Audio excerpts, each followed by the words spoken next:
Want to welcome everybody. It's good to have each of you here. Each one of you adds motivation and opportunity for me to learn and to share. Today, we're looking at Psalm 31, a psalm that's a bit longer than those of recent days in that it's 25 verses, but it's a psalm which has in it some of the most famous lines quoted in Psalms. Among those is verse 6, Biyadcha avkid ruchi, into your hand I entrust my spirit. That's the beginning of the last line of Adonai, the popular closing prayer of many of our services. And remarkably, the Adonai was originally or more identified with death, with this image, into your hand I entrust my spirit. So Adonai was recited as a casket was borne to graveside. It's also attributed to Jesus as his last words on the cross. So Luke explicitly quotes, into your hand I entrust my spirit, or in the King James Version, I commit my spirit, as the last words. But there are others in the Christian tradition. Saint Stephen, that, by the way, of Jesus saying it is Luke chapter 23, verse 46. And in Acts 5:59, Saint Stephen paraphrases it. And later, famous Christian leaders like Saint Bernard, Jerome, and Martin Luther are said to have said these words, verse 6 of 31, as their dying words. There are other important lines, so I'll just share a few. Verse 16, into your hand are my times. That's been put to many, particularly Christian spirituals. Or 17, shine your face on your servant, another popular spiritual. But I want to, as part of the introduction today, look at one of those other lines. Verse 7 will read, in Adonai I trust, which sounds like because Adonai is God, in God we trust. And so I did a little research on this phrase, in God we trust. And sure enough, if you look at Wikipedia, they do acknowledge that a similar concept is in a variety of places in the Bible. Psalm 118, verse 8, Psalm 40, verse 3, Psalm 73, verse 28, Proverbs 29, which all have this expression of it's good to trust in God. But specifically the phrase, in God I trust, is this verse 31, 7. Another comment that I didn't know until I researched it, in God we trust, is our national motto. It is a motto that is usually in American history linked to the original Star-Spangled Banner of Francis Scott Key of 1814. For the last, there's 4 stanzas. Our baseball celebration is really only the first stanza, but there are 4 stanzas. And in the original, toward the end of the last stanza, you get the line, and this be our motto, in God is our trust, and the Star-Spangled Banner in triumph shall wave. And so during the Civil War, there was apparently a rise in religious sentiment, and it began to be put onto coins just after the Civil War, this motto, in God we trust. It's still on our coins. On the front side, for instance, of this quarter is in God we trust. But after World War II, back to there are no atheists and foxholes, President Eisenhower in 1956 signed a order that "In God We Trust" will be our national motto formally, and that it is to be printed on all paper bills henceforth. And so every paper bill, a $1 bill, a 5, a 10, going up, all has on the back, "In God We Trust." So that's just more a prep that I found a fascinating aside, because Bible, what I find fascinating, because Bible is holy text, shared text, it's prime for Christians as well as Jews. Lines will be taken out, as in this case, "In God we trust," verse 7, "In God I trust," and will ripple forward. And so Psalm 31 has some of the most enduring lines of Psalms, and yet this psalm is a psalm that is, when read in its entirety closely, is nuanced. And I'll say this too by way of introduction. We all have lenses with which we read all the more religious statements. They are, in the case of Psalms, words to God. And as we read these words and try to personalize them, how we read them, how we sense the texture, is a product of how we relate to God. And for many, Psalm 31 is a portrait of faith. In God I trust. For others, particularly contemporary readers, there is ambiguity in that trust, specifically as how the psalm unfolds. It starts triumphant, it starts confident, but not unlike Psalm 27 and Psalm 17, there is tension, there are cracks. And that's what I want to share with you. And then I want to come back at the end to talk about how I read Psalms as a modern seeking expression to God. But let me, before I read the Psalm, point out the structure. I don't know if you have it.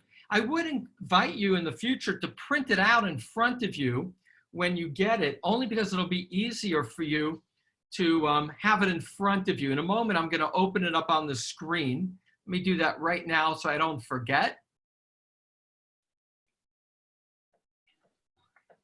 And one moment. So Psalm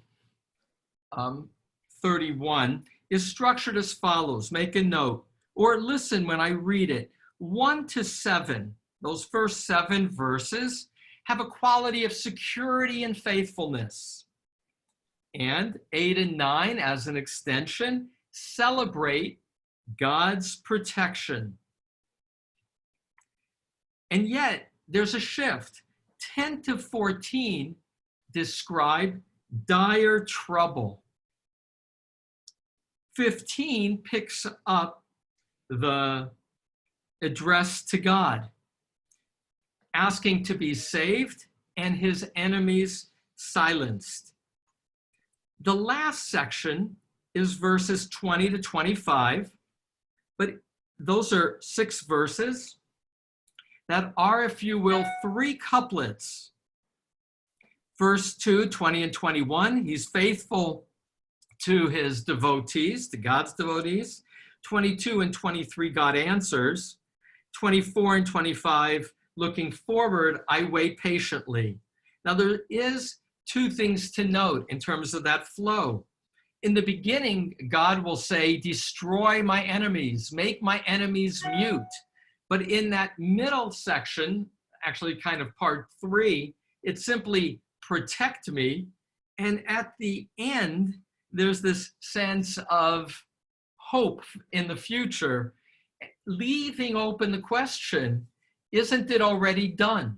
Because the beginning of the psalm sounds like God is, like this is a psalm of celebration of victory, and then it shifts to being in distress. Now, some classic commentators say that's because this is a renewed conflict, hence a renewal of the plea. But others say not necessarily. It rather is another quality of faithfulness, which is faith, but with uncertainty. So let me read it to you. Again, it's a bit of a longer psalm, and then let me unpack it a little bit more. And I chose for the title because I just love "In God We Trust" as our national motto. In Adonai I trust, verse 7. And here begins our psalm. For the conductor, a psalm of David. In you, Adonai, I shelter. Let me never be ashamed. With your justice, let me escape. Incline your ear to me. Hurry, rescue me. Be for me a rock of strength, a fortress house to save me. For my crag and my fortress are you. For the sake of your name, comfort me and lead me. Extract me from this net which they hid for me. For you are my stronghold. Into your hand I entrust my spirit. You have redeemed me, Adonai, God of truth. I hate the guardians of vaporous lies. As for me, in Adonai I trust. Let me exult and rejoice in your kindness, for you saw my affliction. You are intimate with the confinements of my spirit, and you have not enclosed me in the hand of an enemy. You have set my feet in a broad place. Be gracious to me, Adonai, for I am confined. Wasted away in anger is my eye, my spirit and my gut, for my life is spent by anguish, and my years in groaning. My strength fails because of my iniquity, and my bones are wasted away. For all my adversaries, I have become disgraced, and to my neighbors exceedingly so, and a dread to my acquaintances. Those that see me outside wander away from me. I'm as forgotten from the heart as the dead. I am like a useless vessel. For I have heard the slander of many, terror all around me, when they conspired against me, when they plotted to take away my spirit. As for me, I trusted in you, Adonai. I say, you are my God. In your hand are my times. Rescue me from the hand of my enemies, my pursuers. Shine your face on your servant. Save me with your kindness. Adonai, let me not be ashamed. For I have called to you, let the wicked be ashamed. Let them be silenced in Sheol. Mute lying lips, which speak arrogantly against the righteous with pride and contempt. With abundance of your goodness have you hid for those who fear you, which you reward to those that take shelter in you from before other human beings. Hide them in the hidden places of your presence against the plots of people. Conceal them in a sukkah from the strife of tongues. Blessed is Adonai, who wrought marvelous kindness in a city besieged. As for me, I said in my haste, I am cut off from before your eyes. Nonetheless, you heard the voice of my pleas for grace when I cried to you. Love Adonai, all God's devotees. Adonai preserve the faithful while penalizing precisely those that act haughtily. Be strong and courageous in your hearts, all who wait for Adonai. Now, the conclusion of this psalm, verses 24 and 25, are now the psalmist speaking to God's devotees. And be strong and courageous in your hearts sounds like it could be words to those devotees, along with saying a statement of faith. Adonai preserves the faithful while penalizing precisely those that act haughtily. I again underscore so often in Psalms, the enemy is the arrogant or arrogance itself. And what is left, which is again the last line as well in Psalm 27, which we looked at, that psalm that's said every day in the month before the new year. Remember, it also says, hope in Adonai Be strong and God will give you courage, hope in Adonai. So this phrase, be strong and courageous in your hearts, is also the words that Moses said to Joshua and Moses said to the Israelites in the transfer of power. And so the psalmist here in verses 24 and 25 is looking to the future, a transition, a turning over of a life lesson. Be strong and courageous. But here it's different than Psalm 27. That ends with trust in Adonai. That sounds a little bit firmer than all who wait for Adonai, because waiting implies it hasn't happened yet, which again brings me back to the key question. What is the nature of this psalmist faith and confidence? I will add a couple things in that regard. There is only one place in which the psalmist here acknowledges wrongdoing on his own. And that is where the psalmist will acknowledge that the psalmist has sinned in verse 11. And feel also another quality of this poetry. It's very body-based. Lots of references to eyes and spirit and even gut. I translated uvitnik, which could be stomach, as gut because it feels more visceral. Nafshi, which I translate in verse 10 as spirit, can also be life because it's our spirit that's identified with breath and life. Verse 11, the one place that the psalmist acknowledges his own failings. And again, you don't know if this is a psalm of his own emotional despair. For my life is spent by anguish, and my years in groaning. My strength fails because of my iniquity. Kashal ba'avoni kochi, and my bones are wasted away. And so in the middle of this psalm, there is a acknowledgement that this person, this psalmist, has seen enormous suffering, groaning, anguish. Again, another almost near-death experience of his bones are wasted away. Atsamai is often translated in other ways as bones. They can be in, but my body is wasted away. And so as I read this psalm, there is, in fact, remarkably resonant lines of faith and faithfulness. In God I trust. And that gets repeated in the psalm beyond verse 7. I trust in verse 15. I trusted in you, Adonai, I say, you are my God. And it's deeply personal. And so a comment about reading Psalms and faith. As I say, as I read my commentaries by those who are, if you will, the classic commentaries, the Orthodox, ultra-Orthodox Jewish commentators, first, this is identified with King David. There is one line here about my enemies having placed a trap for me. Extract me, God, from the net in verse 5.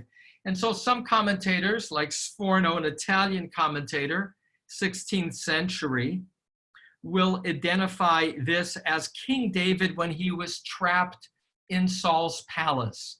And so on a concrete level, classic commentators will identify these as events in David's life as struggles with his key adversary, that being his predecessor, King Saul.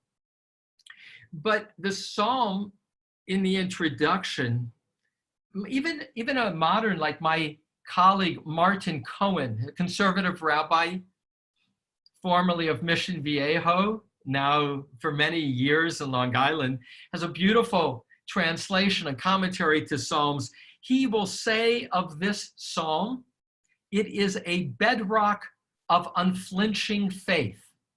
So he sees this as a statement of the Psalter, trusting in God.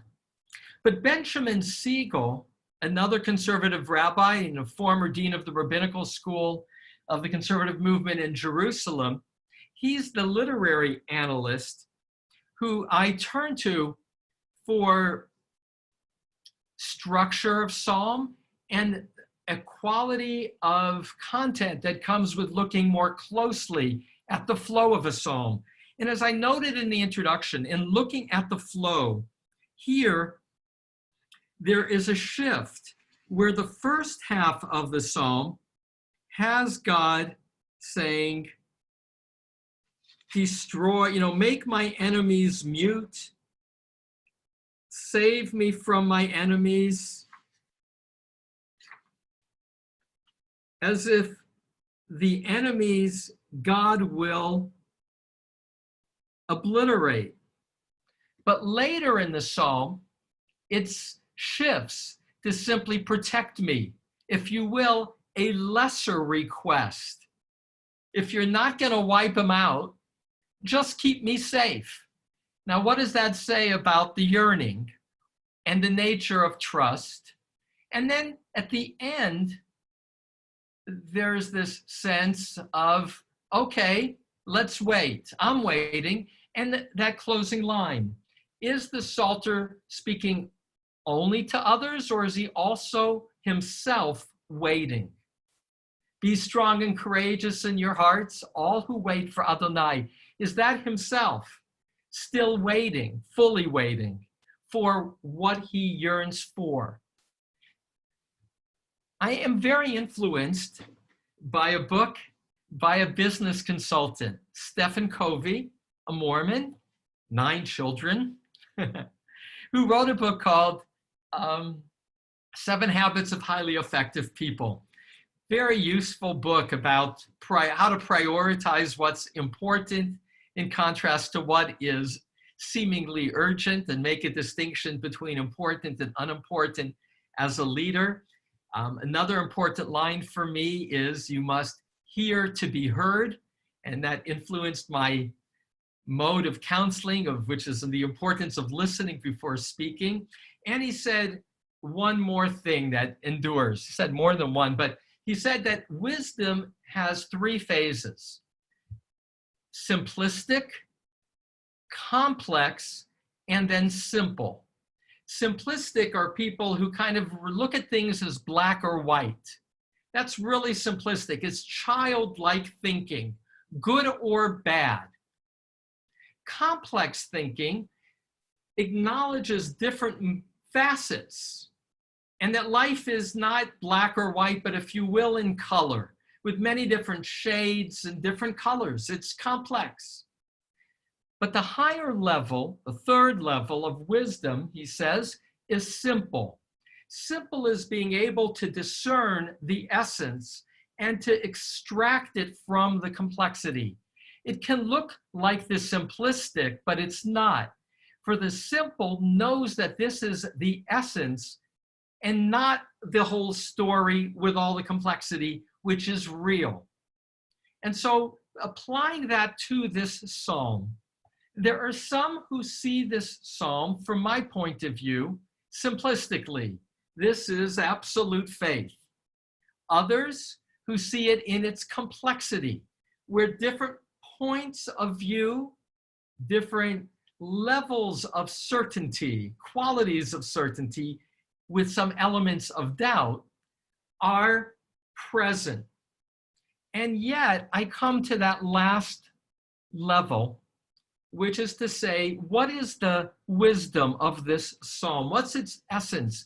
If you will, what is the simple of Psalm 31? And there I return to where I started. This is a psalm about, in Adonai I trust. It's a psalm that deals with physicality, body parts, particularly those around speech. God, mute my enemies, mute the arrogant, those who would plant a trap for me, who would use slander against me. There is that sense in the end that in a dangerous world, a world that is uncertain, a world that has good times and bad times, ultimately the bedrock, my fortress. Those are both words that get repeated. My shelter, my sukkah. The place of my security is ultimately my trust in God. Last, about trust. Trust of a religious kind is just that. You know, if you ask why you trust another person, what you might do is you might begin to cite ways in which they have acted caringly for you. But at the end, those are only examples of why you trust. Ultimately, it's visceral, it's intuitive, and you're willing to take great chances for it. It is, for God, even more so, an element of an axiom. Just like in math, for math to work, and this is the foundation for a wonderful historical novel by Milton Steinberg called As a Driven Leaf. There, the protagonist wants to know the foundation of faith. And he ultimately, I'm giving away the punchline, comes to understand that even in the logic of Greek thought, even in mathematics, there have to be axioms. There have to be foundational assumptions to create a system of proofs. And so on a religious level, in God I trust is an axiom. You can't prove it. You can't prove that God will necessarily be there, will necessarily rid you of an enemy.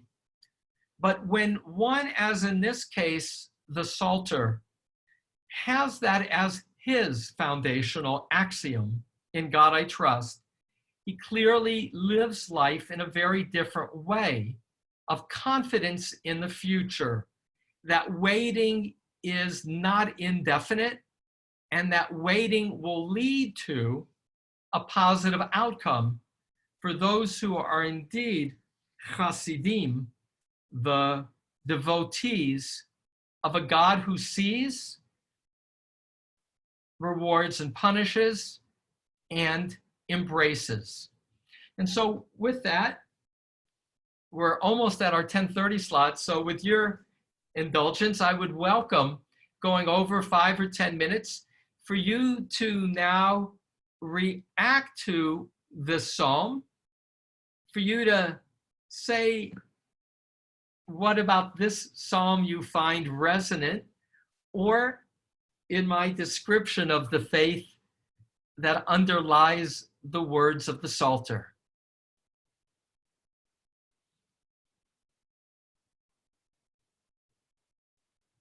Vivian, to unmute yourself. Here, go ahead, Vivian. Oh, that's not.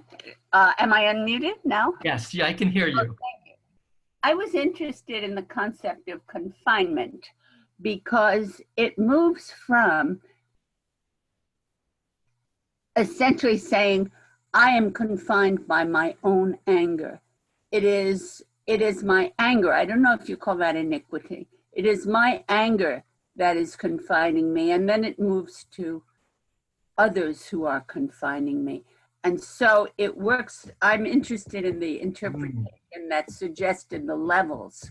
And that, it seems to me, is a really psychologically as well as spiritually important move, that he places it on his own anger is what's limiting him.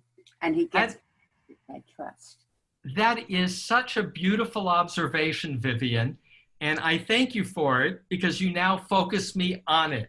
So I want to unpack what Vivian has us looking at, which is verses 10 and 11. I'm going to read it because I like seeing everybody. I'm not going to post it, but here's verses 10 and 11. And I didn't catch this, and I think it's a very core message. Here's the verses 10 and 11. Be gracious to me, Adonai. And the word gracious means give me a unearned kindness. That's the word grace, unearned kindness. Be gracious to me, Adonai, for I am in, and I've done so many different translations. My last one, as Vivian noted, was I am confined. ki tsar li. Tsar means narrow. In Yiddish, we talk about tsuris. That, expression tsuris in Yiddish means troubled. I have a lot of tsuris. I have a lot of trouble. So literally, tsuris comes from this Hebrew word, which means to be confined, to be in a narrow place, to be in a rut, troubled. So for I am in distress. I am confined. Wasted away in anger is my I. And now I circle the word anger that Vivian so astutely observed. My spirit and my gut. Interestingly, in the Hebrew, and I double checked this in different sources, I is in the singular. It's ani and not anai. It doesn't say my eyes, it's my I in the singular. Now, you could do a riff with that, why it's just one I that's wasting away. Many translations, even in the Art Scroll, hedges it and puts it in the plural. But back to Vivian's observation, he's wasting away his I, which is how he sees the world. But it's more than that, it's his spirit. That's what's behind the I, from my interpretation, and his gut, his stomach. That too is behind the I. Our visceral reactions determine how and what we see. But he's seeing in a way that's leading to him wasting away, but circle that word in anger. And then it continues, verse 11, for my life is spent by anguish, my years in groaning, my strength fails because of my iniquity, and my bones are wasted away. So he's truly fallen apart physically and emotionally here. And I now return. Somehow, anger seems to be the flame, ka'as, that somehow is what has burnt him, if you will. That is the fire that has diminished him.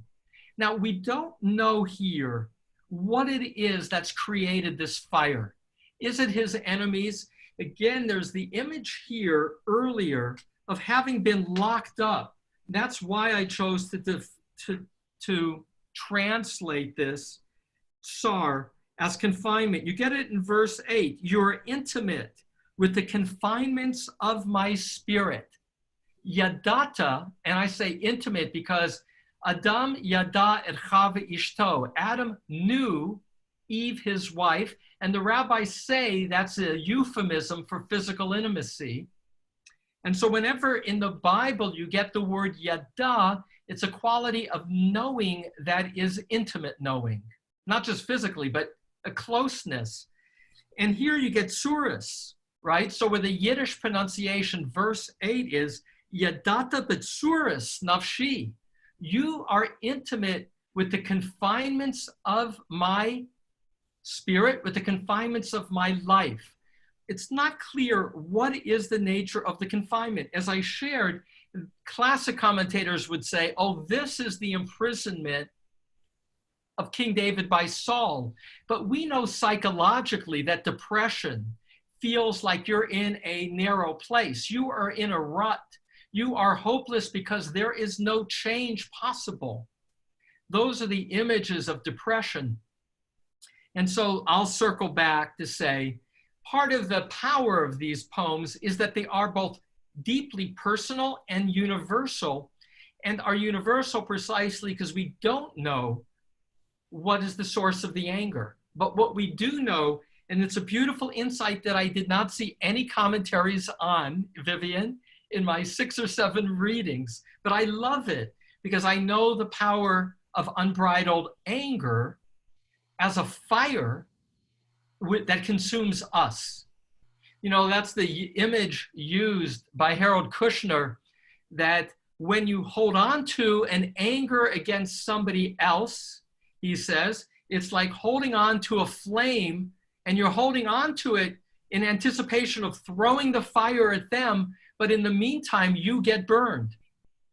And again, that image of Ka'as is dangerous. Thank you. Thank you for noting that his suffering is linked to his own anger. One last comment before I pull this together in a closing Kaddish. Pat, was that your hand? Okay, I'm going to unmute you, Pat. Go ahead. So that was a completely different perspective. When I read verse 11, Yeah. I see regret. And that the confinement he might be speaking of, just in my thinking of it, be the confinement of his spirit within his physical body, that he's confined and subject to the emotions and the senses, the feelings that he has, and some of the regrets that he's had for the things he's done in his past. To me, that those things have been somewhat of a divider from God for him. So that's just the way I looked at it. Might be more of the simplistic view, but anyway. It's not a simplistic view at all. And I want to underscore it. I'm really glad you're identifying this with an end of life kind of survey of his life, is what I hear you sharing. And for many, Rabbi David Kimchi is a classic commentator I often return to, 12th century of France. He particularly uses this psalm, as he does with so many psalms, as end of life, looking to the future of the world to come. So that's, again, that closing line, I entrust my soul to you, both here and not at the end. In verse 7, right, I entrust my soul to you, and be strong and courageous, all who wait for Adonai, because your rewards will be, that description of rewards, that's verse 20, what abundance of your goodness have you hid for those who fear you. David Kimchi and many commentators would say points to the future, to the world to come. One closing comment that links these things together, and that is this psalm, specifically verse 11, is quoted in the Talmud. That's the one that I just read. That's the extension of the anger, right? Verse 11, for my life is spent by anguish. And it gets quoted in the Talmud in the following way. 3 things weakens a man's strength. Anxiety, and then it'll cite Psalm 38, verse 11. Travel, Psalm 102, verse 24. And then it will say sin, because that's the other part here. Verse 11, because of my sin, my iniquity, my bones are wasted away. And so that image, that it is our wrongdoing, our failure to live up to the expectation of integrity and morality, of God's expectations of us, that ultimately wear away our strength for living. And so this psalm, to pull this together for today, and then a closing Kaddish, is a psalm with lines that pulled out of context are, as I read it, our national motto. In God we trust. Verse 7, in God I trust. It echoes culturally widely. I, at the same time, see in this psalm complexity, not simplicity, and yet a message at its essence that returns to a simple faith of in God I trust, with one valuable takeaway from our conversation, and that is beware of anger as the flame that can wear us down, which is at the center also of this anguish that he expresses, seeking God to provide the comfort and security of moving forward. There was one word that I had trouble translating. It's verse 4. For my rock and my fortress are you, For the sake of your name, tancheni utnahaleni, which is usually translated as lead me and guide me. But the word nacheni has as its root, noach, make comfortable. I translate it as comfort me. And nahaleni in modern Hebrew, a minahel is a director of an organization. So I translated it as oversee me, comfort me and oversee me, as what is being sought in response to his own anguish. Guide me, but more, help put out that flame of anger. Thank you for 31. Here's the coming attractions tomorrow. Psalm 32, God speaks to the Psalter, and God will say, do not be like a horse or a mule with a bit in your mouth, guided. So it's different to hear God responding. I hope you join me tomorrow. We close with those needing to say Kaddish, Psalm 32. Yitkadal v'yitkadash shemei rabbah mi'alma divra kirute v'yamlich malchute v'chayechon u'yomechon u'chayei d'kol beit Yisrael ba'agala u'bizman kariv v'imru amen. Yehi shmei rabba le'olam maya yitbarach v'yishtabach v'yitma'ar v'yitromam v'yitnaseh v'yitadar v'yitaleh v'yitalal shemei dekudsha b'richu le'ela minko birchata v'shirata tushbechata v'nechamata da'amiran v'yalma v'ru amen. Yehi shlama rabba min shemaya v'chayim aleinu ve'al kol Yisrael v'imru amen. Osei shalom b'romav hu ya'aseh shalom aleinu ve'al kol Yisrael v'kol yoshvei tevel v'imru amen. Amen. Have a good day. Thank you all to making this part of your day. I hope to see you tomorrow.